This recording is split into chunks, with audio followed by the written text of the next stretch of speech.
আজি আমাক লাইচান ইংলেং ডাঙৰীয়াই এলিগেশ্যন লগাইছে যে আজি আমাৰ কাছা অফিচটো PWDত মাটিত বহি আছে। তেখেতে নিজে SPCF অফিচ যিটো গভৰ্ণমেণ্টৰ কোৱাৰ্টাৰ হয় তেখেতে দখল কৰি ৰাখিছে। তেখেতক কোনে অধিকাৰ দিছে এই গভৰ্ণমেণ্টৰ কোৱাৰ্টাৰ দখল কৰিবলৈ?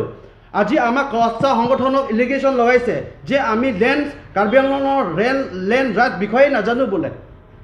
তেখেতসকলে লেণ্ড ৰাইট বিষয়ে জানে যে নন ট্ৰাইবেলবিলাকে কাৰ্বি আংলঙত মাটি কিনিব নোৱাৰে বা বেচিব নোৱাৰে।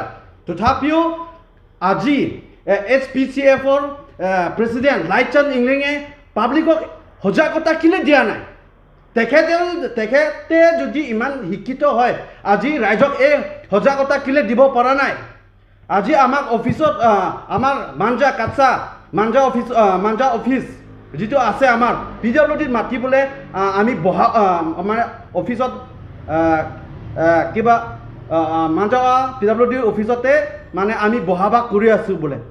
কিন্তু আজি লাইচান ইংলেঙে PWD যিটো কোৱাৰ্টাৰ আছে তাতে দখল কৰি থৈছে, SPCF অফিচ বনাইছে।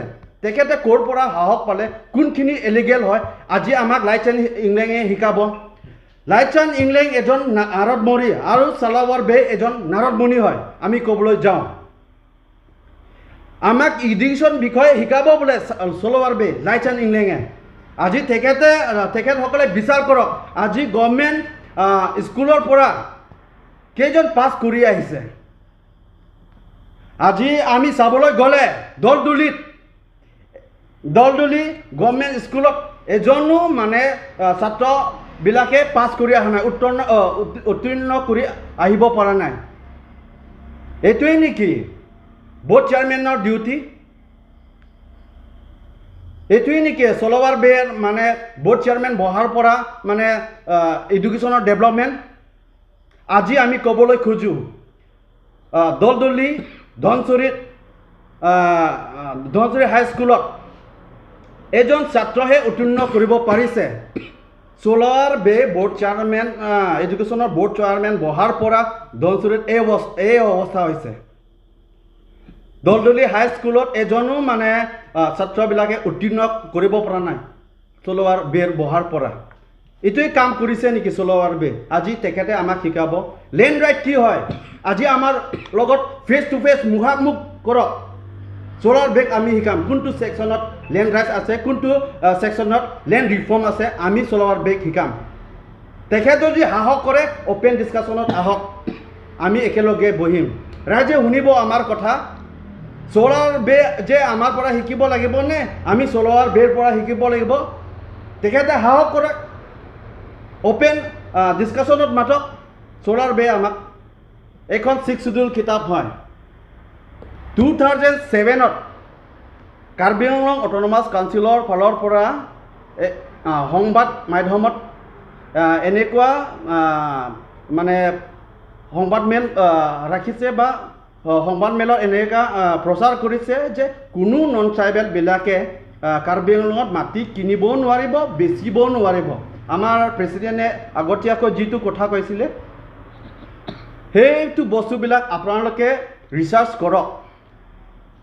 তাৰপিছতে আমাৰ লগত ডিবেট কৰিবলৈ আহক চালাৱাৰ বে আৰু লাইচান ইংলেং। লাইচান ইংলেং এজন কয়লা মাফিয়া হয়।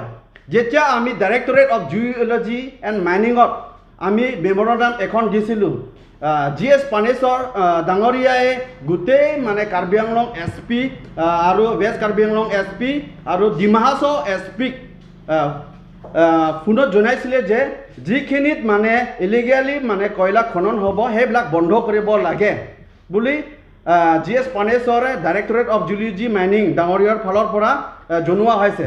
তাৰপিছত আমি ডিফুৰ অহাৰ লগে লগে যে আমাৰ লাইচান ইংলেঙে আমাক মাতিছে কম্প্ৰমাইজৰ কাৰণে যে কাৰ্বি আংলঙতো একো কৰিবলগীয়া নাই,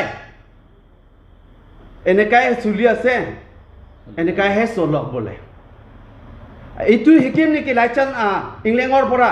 এইটো শিকিম নেকি চালাৱাৰ বেৰ পৰা আমি যে কাৰ্বি আংলং যিমান মাফিয়া কাম আছে কোনে চলাই আছে? এইবিলাক লাইচান বে চলাই আছে, লাইচান ইংলেঙে চলাই আছে। এইবিলাক শিকিম নেকি? তেখেতে কেতিয়াবা ৰূপ ধাৰণ কৰিব বোলে CPIML, কেতিয়া বোলে ৰূপ ধাৰণ কৰিব ASDC, কেতিয়া বোলে ধাৰণ কৰিব ASDC, কেতিয়া বোলে ৰূপ ধাৰণ কৰিব SPCF। তেখেতেতো গভৰ্ণমেণ্টৰ মাটিত যিটো PWD কোৱাৰ্টাৰ আছে তাতে দখল কৰি আছে। SPCF অফিচত তেখেতে PWD কোৱাৰ্টাৰতে বহাই আছে। সেইখিনি শিকিম নেকি যে যিটো আইন উলংঘন কৰা লাইচান বে আৰু চলোৱাৰ বে পৰা আমি এইটোৱে শিকিম নেকি? এইটো শিকিলেতো এইবিলাকে যদি আমি শিকিবলৈ যাওঁ তেনেহ'লে আমি কি বনিম? মাফিয়াহে বনিম। যদি মানে চলোৱাৰ বে আৰু লাইচেন্স ইংলেণ্ড মতে হ'লে আমি মাফিয়া হ'ব লাগিব, কয়লাৰ মেনেজমেণ্ট হ'ব লাগিব, বালুৰ মেনেজমেণ্ট হ'ব লাগিব। এইবিলাক শিকাব আমাক, তাৰপিছত আমাক BJPত লৈ যাব। Thank U.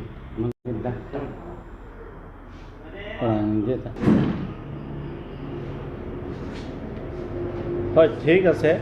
তেওঁ আমি আজিলৈকে লাইচান ইংলেণ্ডক বুজিব পৰা নাই। তেওঁ HPCFৰ সভাপতি নে না ছাত্ৰ সংগঠনৰ তেওঁ উপদেষ্টা না তেওঁ BJPৰ কি বুলি ক'ব স্পক পাৰ্চন। তেওঁলোককতো বহুতখিনি কথা তেওঁ ব্লেম কৰিব পাৰে, কিন্তু নিজৰটো আগত ভাবি লওক। লাইচান ইংলেণ্ড আপুনি কেনেকুৱা ধৰণৰ মানুহ, ৰাইজে আপোনাক চিনি পায় আৰু ৰাইজে আপোনাক বুজি পায়। গতিকে আনৰ ব্লেম নকৰাৰ আগত আপুনি নিজকে ভালকৈ চিন্তা কৰক। আজিলৈকে আপোনাক আমি যে কাটচা সংগঠনৰ পৰা আজিলৈকে আপোনাক আমি একো মাত মাতা নাই, কিন্তু আজি বাধ্যত কিয় আপোনাৰ এগেইনষ্টত আমি কিয় মাতিবলগীয়া হৈছে আপুনি নিশ্চয় গম পাইছে। যোৱাকালি আপুনি আমাক কি কৈছিলে? তেওঁলোকে একো নাই, 10জনীয়া বা 15জনীয়া তেওঁলোকৰ সংগঠন। তেওঁলোকে আৰু সি কৈছে, তেওঁ আকৌ কৈছে যে তেওঁলোকৰ অফিচটো PWDত। ঠিক আছে, সেইটো আমি যেতিয়া চৰকাৰ ফালৰ পৰা যেতিয়া সেইটো উচ্ছেদ কৰিব সেইটো আমি উঠি যাম, কোনো আমাৰ আপত্তি নাই। কিন্তু আপুনি নিজে আগত চিন্তা কৰক, আপুনি এতিয়া HPCF অফিচখন কাৰ্যালয়খন ক'ত আপুনি কিবা হৈ আছে, আপোনালোকে ক'ত অফিচ বেদখল কৰি আছে? আপুনিওতো PWDত গভৰ্ণমেণ্ট চৰকাৰৰ কোৱাৰ্টাৰত আপুনি তাতে দখল কৰি আছে। তেনেকুৱা গতিকে মই ক'ব বিচাৰিছোঁ, আপুনি এজন BJP দলৰ নেতা নে আপুনি এটা কি বুলি ক'ব সংগঠনৰ সভাপতি?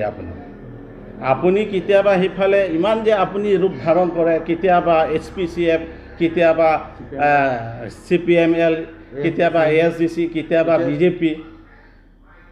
গতিকে এডভাইজাৰ থাকে। হয়, গতিকে আপুনি এতিয়া নিজে ভাবক, আপুনি য'ত নেকি HPCF অফিচ বনাইছে সেইটো আপুনি যোগ্যতা নেকি? এখন গভৰ্ণমেণ্ট লেণ্ডত গভৰ্ণমেণ্ট অফিচতে আপুনিতো বেদখল কৰি আছে। গতিকে আপুনি নিজে আগত চিন্তা কৰি লওক, আমাক নোকোৱা আগত আপুনি নিজে ভাবি লওকচোন।